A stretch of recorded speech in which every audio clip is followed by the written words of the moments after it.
Jeg er en af de der genbrugstyper, der elsker gammel lort med retroprint. Erik Kold bøtter, stofrester og orangebrune plastikstole, blomsterprint på verdens ældste 60'er kjole. Mit liv det er så pisse antikt, at jeg har indset, jeg må sælge ud på sigt. Derfor har jeg lavet en liste over ting, jeg godt vil sælge, ting jeg godt kunne fravælge, ting jeg ikke længere vil svælge ved, og dermed hænge mig i, gøre til et hængeparti. Jeg vil af med noget af mit sammenhobede lort, derfor har jeg spurgt mig selv om, hvad jeg egentlig skulle beholde, og selvom mine fødder de blev kolde, så har jeg mudet og slæbt og ryddet ud, mine ophobninger går for højeste bud.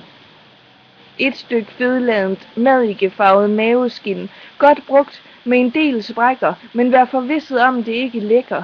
Det holder på fedtet, og selvom det er plettet, så har det fulgt mig tyndt og sidenhen tykt. Ja, man kan stole trygt på, at denne skønne flæskepose, der oser stærkt og sød glukose, den holder længe før den får mavesår. Ja, den overlever flere liter af Max Havelår. Dernæst sælger jeg mit tunge sind, hvor der med i købet følger tankespind. Det ligner mest en bunke båndsalat, men midt i dette tankeaggregat findes mystisk medgørlig melankoli, der giver frit spil for hjertets apati. Så har jeg et par slidte sorte rygerlunger og en nagende nikotinhunger.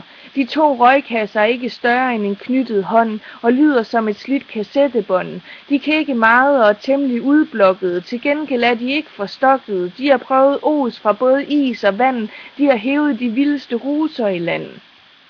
Jeg vil også af med et par platfodet fødder, inden de begynder at slå rødder.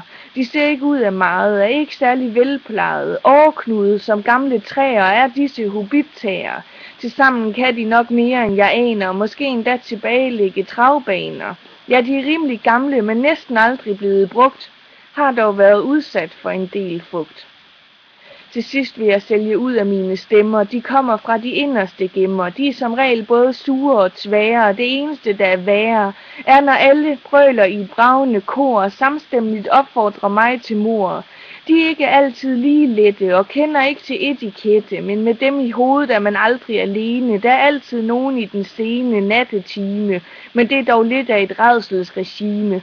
Derfor sælges de naturligvis til en syngende discountpris.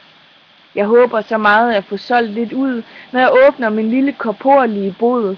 Så kan jeg også få plads til noget nyt. Jeg ønsker mig for eksempel et venligt gemyt.